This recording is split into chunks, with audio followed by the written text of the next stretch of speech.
Bismillahirrahmanirrahim.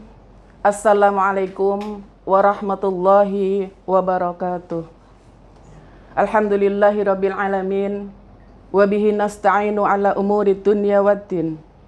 Assalatu wassalamu ala asyrafil anbiya'i wal mursalin wa ala alihi wa ashabihi rasulillahi ajma'in. Asyhadu an la ilaha illallah wahdahu la syarikalah wa asyhadu anna Muhammadan abduhu wa rasuluh la nabiyya ba'dah. Qala Allah Ta'ala fil Qur'anil Karim, a'udzu billahi minasyaitonir rajim. Bismillahirrahmanirrahim. Ya ayyuhan nasu inna khalaqnakum min dzakari wa unsa wa ja'alnakum syu'uban wa qabaila lita'arafu. Inna akramakum 'indallahi atqakum. Innallaha alimun khabir. Shadaqallahul azim. Bapak-bapak, ibu-ibu yang kami hormati, sidang jamaah yang dimuliakan oleh Allah Subhanahu wa taala. Yang pertama dan yang paling utama, marilah senantiasa kita haturkan rasa puji syukur kehadirat Allah Subhanahu wa taala. Karena hanya atas ridha dan kehendaknya lah pada siang hari ini kita dapat dipertemukan kembali dalam keadaan sehat walafiat. Salat iring salam, marilah senantiasa kita haturkan kepada junjungan alam Nabi Allah Muhammad sallallahu alaihi wasallam. Allahumma salli ala sayyidina Muhammad wa ala ali sayyidina Muhammad.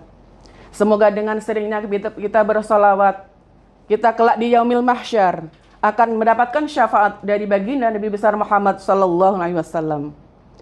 Ibu-ibu yang kami hormati, sebagai orang Riau, tentu dipertanyakan orang Riaunya, keriawaannya, kalau dalam majelis, dalam pidato tidak ada pantun. Saya Ayu Morsidah namanya, jambu madu manis rasanya. Izinkan daku tausiah ya dengan judul Satu Itu Istimewa. Bapak Ibu yang dihormati oleh Allah, di mana keistimewaan angka 1? Ada seorang penyanyi legendaris Indonesia yang bernama Ari Lasso. Dalam syairnya, kamulah satu-satunya. Jadi kalau satu-satunya otomatis sudah istimewa. Angka 1 istimewa juga dalam kehidupan kita sehari-hari. Apa contohnya? Saya punya duit Rp1.000. Angka Rp1.000, duit Rp1.000 itu kalau nggak ada angka satunya, ada yang mau menerima untuk belanja? Tentu tidak mau. Duit 10.000 demikian juga. Duit 1 miliar apalagi. Duit 1 miliar kalau angka satunya itu nggak ada, dia hanyalah angka 00 yang berserakan yang tidak ada manfaatnya. Jadi oleh karena itu, angka 1 itu adalah sangat istimewa sekali. Angka 1 itu ditulis dari atas ke bawah. Sama dengan huruf Arab, yaitu yang pertama adalah alif. Ditulis dari atas juga ke bawah. Angka 1 sangat istimewa. Kenapa? Karena angka 1 dalam Asmaul Husna itu disebut dengan Al-Awwal atau Maha Pencipta. Bapak Ibu yang saya hormati, dalam mukadimah tadi sudah saya sampaikan bahwa Allah berfirman dalam Al-Quran surat Al-Hujurat ayat 13. Ya ayuhan nasu inna khalaqnakum min dzakari wa unsa wa ja'alnakum syu'uban wa qabaila. Jadi Allah berfirman dalam Al-Quran, wahai manusia, aku telah ciptakan kamu semua itu dari seorang laki-laki dan seorang perempuan. Dan aku jadikan kamu itu berbangsa-bangsa dan bersuku-suku. Dari ayat ini bisa kita tarik satu benang merah. Allah menurunkan manusia di dalam bumi ini melalui perantara satu orang manusia, yaitu Nabi Adam dan istrinya Siti Hawa. Dari Nabi Adam Siti Hawa inilah ada keturunan-keturunan yang sekarang mendiami bumi yang berada di seluruh jagat raya ini. Ada yang diturunkan di tanah Arab, maka merekalah menjadi bangsa Arab dengan kemancungan hidungnya. Ada yang diturunkan di tanah Jepang, jadilah bangsa Jepang dengan kesipitan matanya. Ada yang diturunkan di tanah Nigeria dengan kulitnya yang eksotis.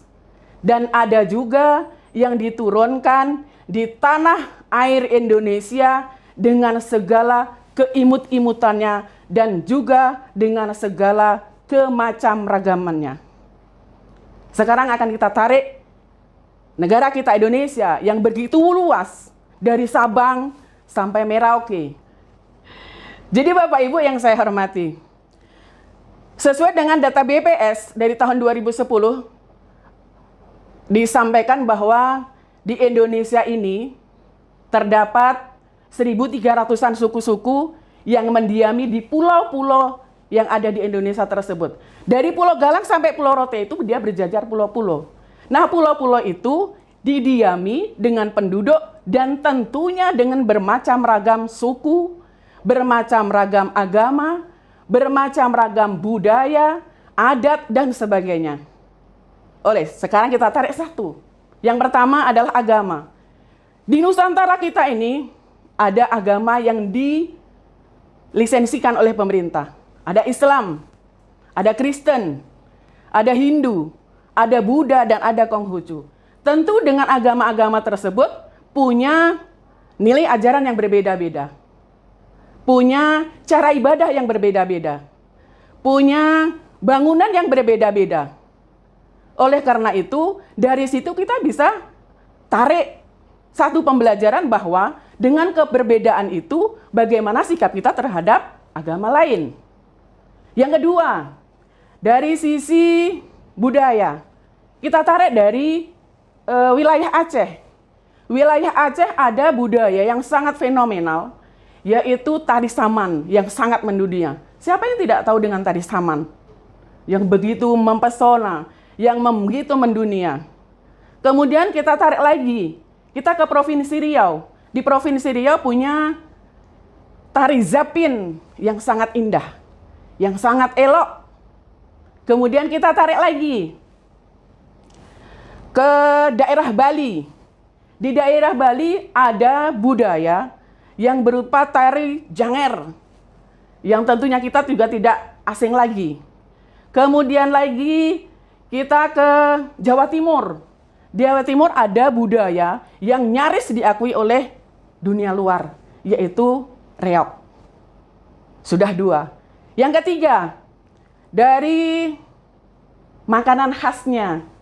Makanan khasnya kita punya rendang yang sudah memang mendunia juga. Yang berasal dari Provinsi Sumatera Barat. Kita tarik lagi ke timur, ke Palembang, ada empek-empek di sana. Kita tarik lagi ke tanah Jawa, di daerah Jogja ada gudeg.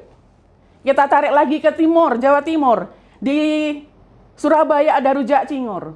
Kita tarik lagi ke sana, ke Sulawesi. Di Sulawesi ada yang namanya langka, ada yang namanya burasa. Itu semuanya adalah keanekaragaman budaya yang ada di Nusantara kita ini. Ada satu lagi yang akan saya sampaikan, yaitu bahasa. Dengan bermacam-macam suku yang ada di Indonesia, yang kurang lebih 1.300-an tadi, maka beraneka ragam jugalah bahasa yang ada di Nusantara ini. Contoh, saya ambil satu contoh, bahasa Indonesianya pergi.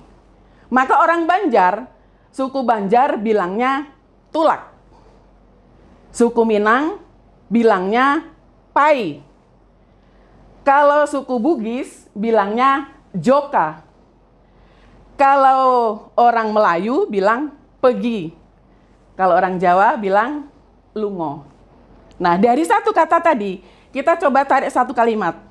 Kita tanya, kamu mau kemana? Bahasa Banjarnya apa? Ikam hendak tulak kemana? Nah, kalau bahasa Melayunya, nak pergi kemana? Gitu. Kemudian kalau bahasa Bugisnya, jago kilik lau. Nah, sudah itu apa lagi? Bahasa Jawanya apa? Arab lungonya ngendi. Nah, jadi dari bermacam-macam bahasa, dari bermacam-macam suku itu, kita tarik realnya. Kita bisa dapat gambaran di mana pada peringatan 17 Agustus yang baru lalu, 2022. Kita bisa saksikan bagaimana kemegahan, bagaimana keanekaragaman budaya dari bajunya, dari aksesoris yang dipakai, dari semuanya bisa kita saksikan di sana. Itu apa?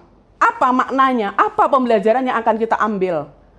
Bahwa Allah menurunkan bangsa-bangsa yang ada di dunia ini, suku-suku yang ada di dunia ini, khususnya di Indonesia, untuk apa? Untuk li ta'arafu, untuk saling mengenal. Kenapa harus mengenal? Kalau tak kenal, maka tak sayang.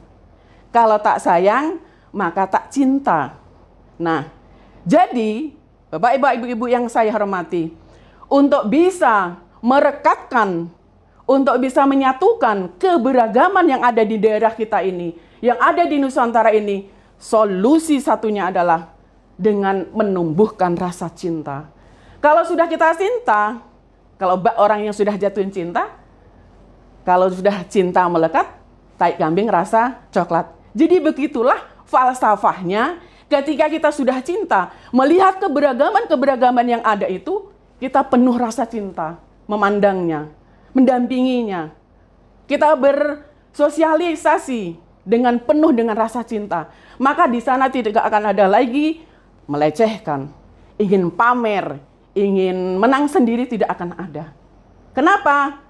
Karena saya teringat dengan falsafahnya Kiai Haji Abdurrahman Wahid, Allah yarham, begini dengan teori kemajemukannya. Siapa yang melecehkan manusia, siapapun dia, maka dia telah melecehkan Allah Subhanahu wa Ta'ala sebagai Sang Pencipta. Jadi oleh karena itu, Allah menciptakan manusia dengan bermacam-macam ragam, bermacam-macam budaya, bermacam-macam bahasa, dan semuanya itu untuk apa? Untuk saling mengenal, untuk saling mengisi, untuk saling menyempurnakan. Kalau tidak, maka sewaktu-waktu bom akan meledak.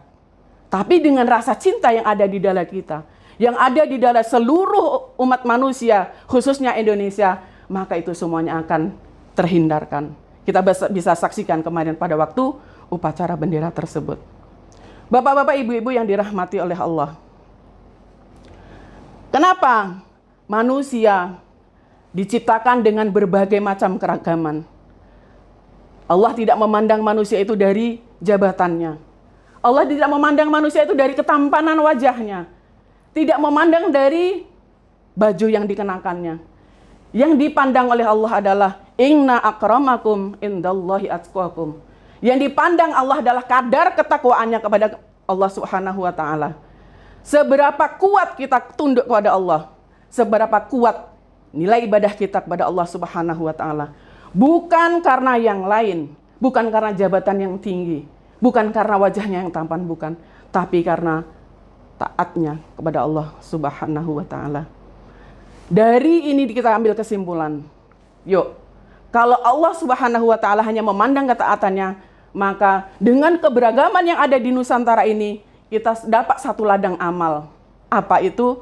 Mari kita berlomba-lomba fastabiqul khairat, untuk bisa berlomba-lomba bermanfaat bagi orang lain, bermanfaat bagi sesama kita manusia.